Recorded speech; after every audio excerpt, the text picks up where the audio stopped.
हिंदुस्तान के गरीबों का नरेंद्र मोदी ने माफ नहीं किया।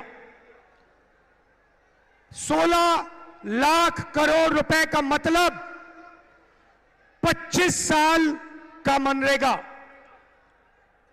16 लाख करोड़ रुपए का मतलब जितना हमने किसानों का कर्जा माफ किया था, अगर आप उसे 25 बार करो तो 16 लाख करोड़ रुपए बनते हैं। नरेंद्र मोदी जी ने 22-25 लोगों को 25 साल का मनरेगा का पैसा पकड़ा दिया और हर गरीब परिवार में से एक महिला का नाम चुना जाएगा और उस महिला के बैंक अकाउंट में कांग्रेस पार्टी की सरकार, इंडिया गठबंधन की सरकार हर साल सीधे बैंक अकाउंट में 1 लाख रुपया डालने जा रही है। करोड़ों महिलाओं के बैंक अकाउंट में हर महीने ठकाठक ठकाठक ठकाठक ठकाठक ठकाठक ठकाठक ठकाठक। आप अरबपति बनाओ, हम लाखपति बनाएंगे। आप 25 अरबपति बनाओ, हम करोड़ों लाखपति बनाएंगे।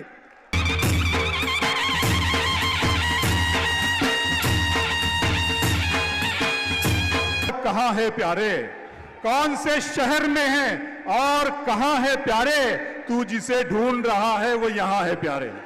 कौन से 22 अरब पतियों की मदद की, तो आज मैं आपको साफ बताने आया हूं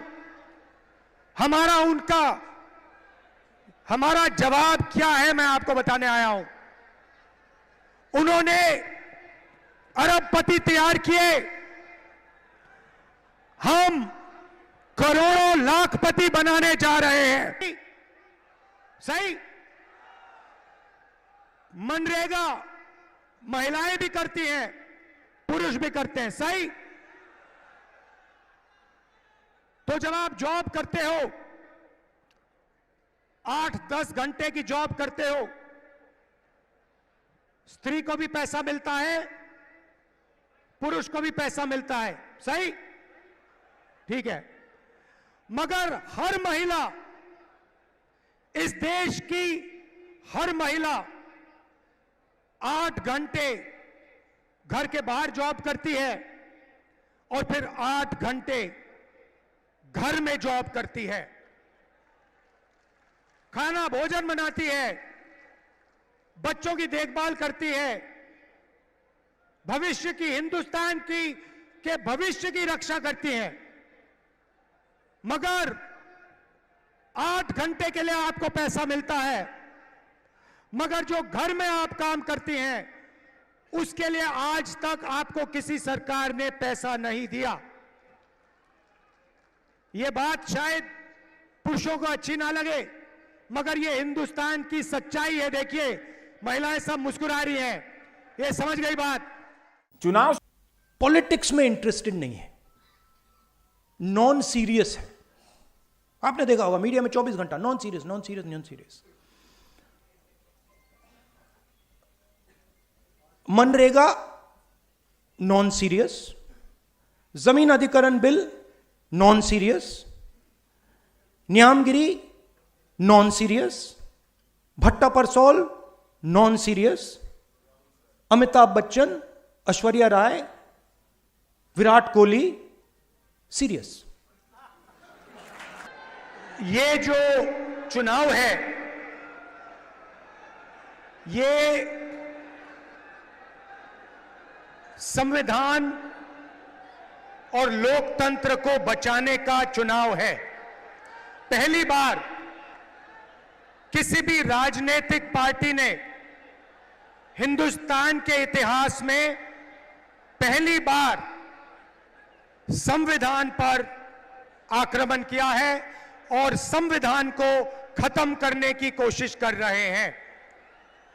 तो एक तरफ इंडिया गठबंधन जो संविधान की रक्षा कर रहा है और लोकतंत्र की रक्षा कर रहा है, और दूसरी तरफ नरेंद्र मोदी, आरएसएस और बीजेपी जो संविधान को, लोकतंत्र को खत्म करने की कोशिश कर रहे हैं, तो ये इनका लक्ष्य है। इनके मेंबर ऑफ पार्लियामेंट ने कहा कि अगर हम चुनाव जीतेंगे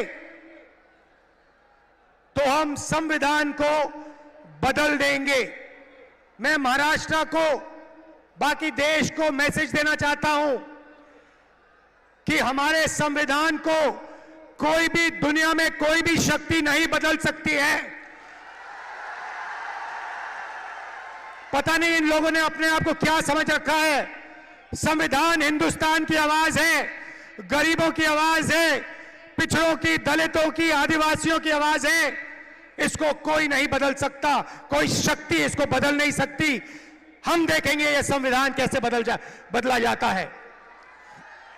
हिंदुस्तान में 22 ऐसे लोग हैं जिनके पास उतना ही धन है जितना हिंदुस्तान के 70 करोड़ लोगों के हाथों में है। एक तरफ 22 लोग, एक तरफ 70 करोड़ लोग। जितना धन इनके पास, उतना ही धन उनके पास। 15% दलित हैं, 8% आदिवासी हैं, 50% कम से कम पिछड़े वर्ग के लोग हैं। 50, 15 और 8 कितने हुए? कितने हुए? 73। उसमें 15% माइनॉरिटी जोड़ दो, कितने हुए? और उसमें 5% गरीब जनरल कास्ट जोड़ दो, कितने हुए? 90% से ज्यादा। भाई और बहनों, मैंने मीडिया की कंपनियों के मालिकों की लिस्ट निकाली।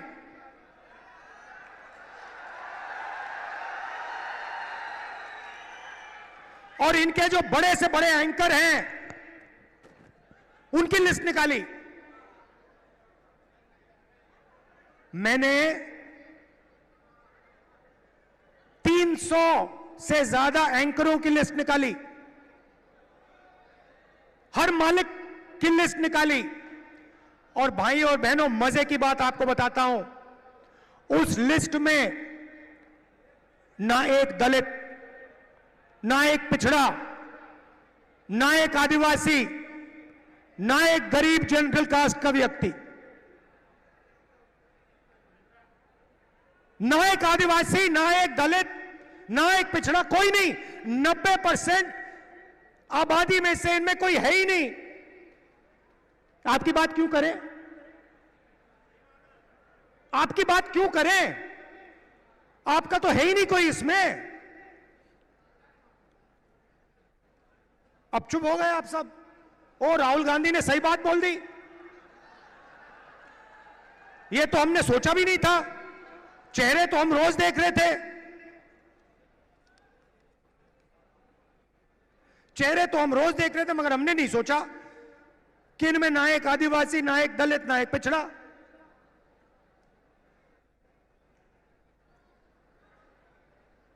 ठीक है, छोड़िए। शायद हिंदुस्तान की 90% आबादी मीडिया में भागीदारी चाहती नहीं, हो सकता है। तो चलिए हिंदुस्तान की सबसे बड़ी कंपनियों की बात करते हैं। 200 कंपनी है हिंदुस्तान में, नाम आप जानते हो, अदानी, अंबानी, ये नाम जानते हो। इनकी मालिकों की लिस्ट निकाली मैंने, और इनके जो सीनियर मैनेजमेंट है, बड़े बड़े जो अफसर हैं, इनकी लिस्ट निकाली। भाई और बहनों, 90% में से इनमें भी एक नहीं है। 200 सबसे बड़ी कंपनियों में एक मालिक ओबीसी वर्ग, दलित वर्ग, आदिवासी वर्ग या गरीब जनरल कास्ट से नहीं है।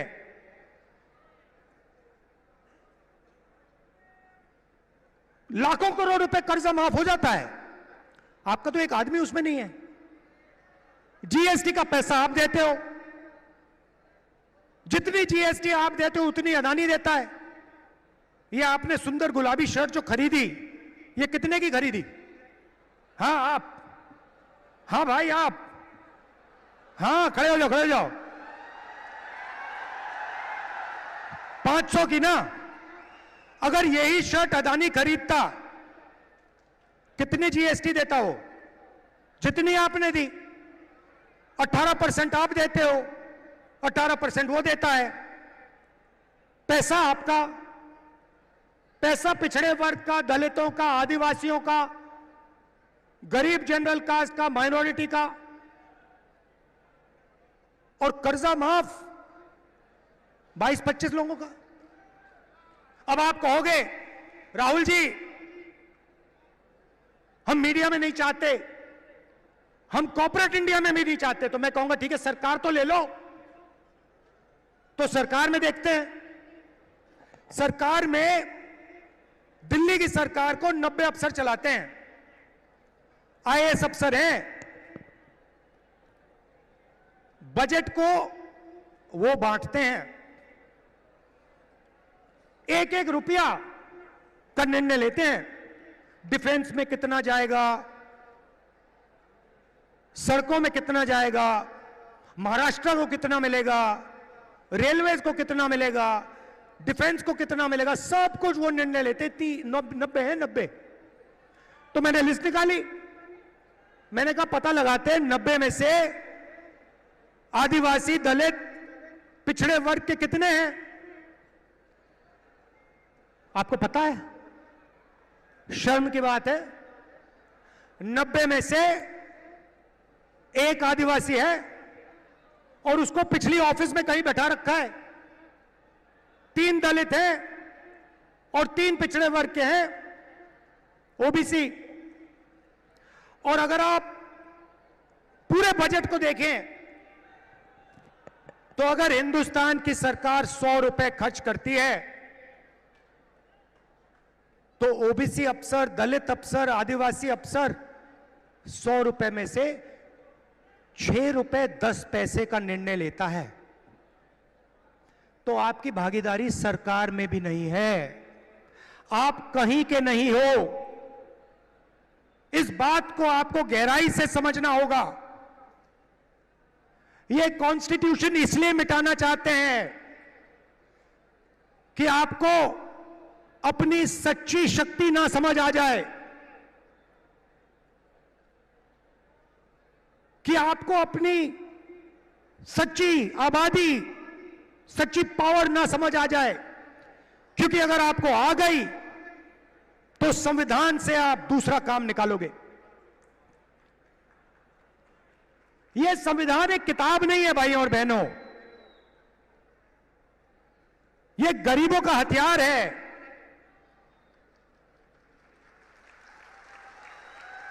और इस हथियार को नरेंद्र मोदी 22-25 लोगों के साथ मिलकर खत्म करने की कोशिश कर रहे हैं।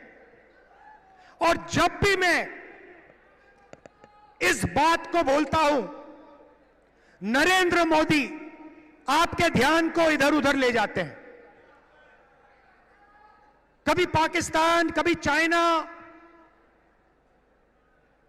इधर उधर इधर उधर।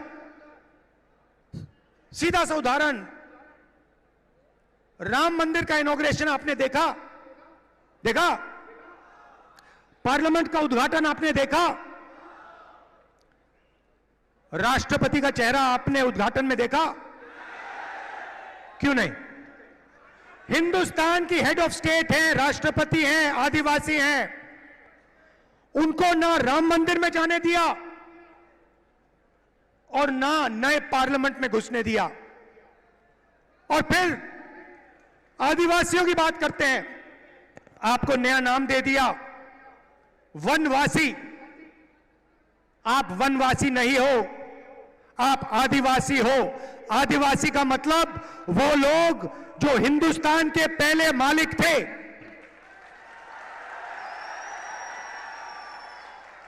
तो भाइयों और बहनों, दूध का दूध, पानी का पानी करना है। हिंदुस्तान का एक्सरे कराना है।